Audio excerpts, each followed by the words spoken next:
तो चलिए दोस्तों, आज मैं आपको विज़िट करवाता हूँ माता चिंतपूर्णी जी का। तो यहाँ की ये है कि दुनिया जो माता है हमारे यहाँ पे सभी चिंतों को हरण कर लेती है और सुखों की बारिश करती है। तो ऐसा सा कुछ है इनका मानना। बहुत सारे लोग यहाँ पे कंजकों को देवी पूजन करते हैं। तो चलिए आज मैं आपको दिखाता हूँ इसका विज़िट। तो हम गए थे मार्च महीने में, जो यहाँ पे मौसम बहुत ही बढ़िया था। और यहाँ पे आने का सबसे बढ़िया मौसम सितंबर से लेके अप्रैल 15 तक ही है, क्योंकि ज़्यादा गर्मी में यहाँ पे प्रॉब्लम हो जाता है और जब क्राउड ज़्यादा होता तो फिर और भी ज़्यादा गर्मी लगती है।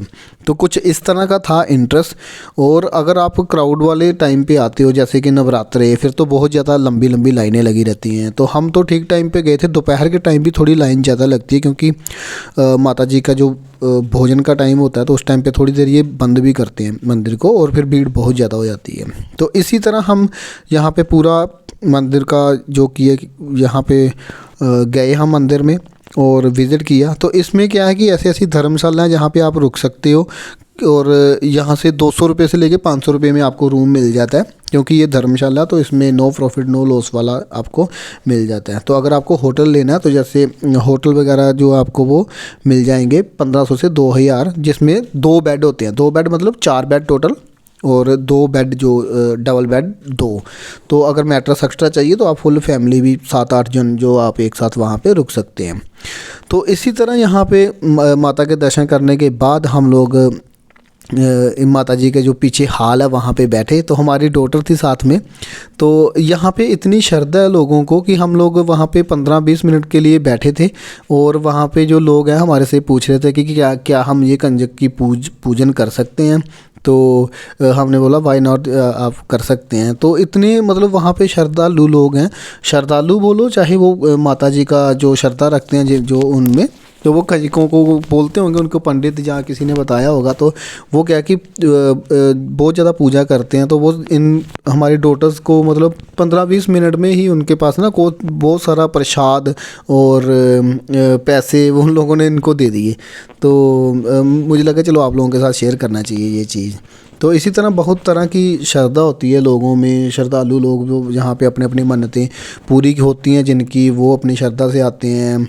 और कई लोग मन्नत मांगने के लिए आते हैं, तो कई मन्नत से पहले पूजन करते हैं, कई मन्नत पूरी होने के बाद पूजन करते हैं। तो ऐसे बहुत सारे एक्सपीरियंस है यहाँ पे, जो बोलते हैं कि चिंतपूर्णी माता जी यहाँ पे करते हैं। तो यहाँ पे बहुत सारे बॉलीवुड सेलिब्रिटी आ चुके हैं, और जो हमारे नेतागण हैं वो भी बहुत सारे नेतागण यहाँ पे आ गए हैं।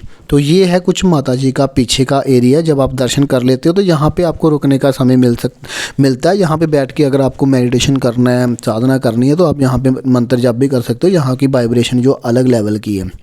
तो मैंने वहाँ पर बैठ के थोड़ी देर मेडिटेशन भी किया।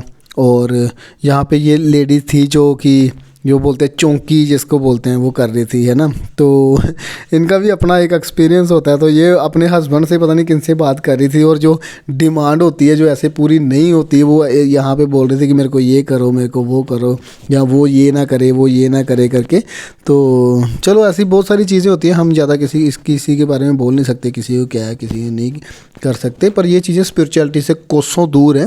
स्पिरिचुअलिटी एक अलग लेवल की चीज़ होती है। ये सब चीज़ें अंधविश्वास में आती हैं, और इसके पीछे कोई भी स्पिरिचुअलिटी काम नहीं करती। ये कुछ अलग चीज़ें होती हैं। चलो एनी हाउ हम इसके बारे में डिस्कस नहीं करते। आज हम आए थे चिंतपूर्णी माता जी के दर्शन करने। तो उसका मैं आपको नज़ारा दिखाता हूँ। जैसे कि ये पेड़ है जो कि चिंतपूर्णी माता जी के जड़ों के यहाँ से निकलता है पूरा, और पूरा उन्होंने मंदिर को कवर कर रखा है इस बरगद के पेड़ ने जड़ों से। तो यहाँ पे जो काफ़ी सारे पंडित हैं, मान्यता ये है कि यहाँ पे अगर आप धागा बांधते हो तो आपकी मन्नतें पूरी होंगी, ये होंगी। मैं तो ये चीज़ों पे विश्वास नहीं करता मन्नतों में, क्योंकि ये संसारी चीज़ें संसार में रह जाएंगी। और जो स्पिरिचुअलिटी है वो एक अलग ही लेवल की चीज़ होती है, उसमें ये संसारी चीज़ें काम नहीं करती है ना। तो फिर कुछ एंड में हम जो जहाँ पे कार पार्किंग थी वहाँ पे था कुछ बच्चों के खेलने के लिए। तो ये बच्चों को खेलने के लिए 10-15 मिनट हमने दी। तो क्योंकि हमें निकलना था वापस पठानकोट के लिए। तो पठानकोट यहाँ से पड़ता है कम से कम 200 किलोमीटर के आसपास। तो इसलिए फिर हमने 10-15 मिनट के बाद हमने यहाँ से निकलना शुरू किया। तो अगर आपको चिंतपूर्णी जाना है तो आप बाया ऊना भी होके जा सकते हो। अगर आप चंडीगढ़ साइड से आते हो तो फिर आप वहाँ से डायरेक्ट भी आ सकते हो। तो नियरेस्ट एयरपोर्ट जो आपको कांगड़ा वाला ही पड़ेगा। और अगर आप ट्रेन वगैरह पे आते हो तो ऊना स्टेशन है जो मेन स्टेशन है, वहाँ पे आप आ सकते हो। फिर वहाँ से टैक्सी लेके आप आराम से यहाँ पे विज़िट कर सकते हो। तो यहाँ पे आने का जो ही खर्चा आपको आराम से एक पर्सन का आप 4 से 5 हज़ार का लेके चलो, अगर आप एक दिन रुकते हो तो होटल वगैरह में। तो जाते जाते वीडियो को लाइक करके, कमेंट करके, और नए हो तो चैनल को सब्सक्राइब करके जाइए। Thanks for watching this video till the end. Thank you so much.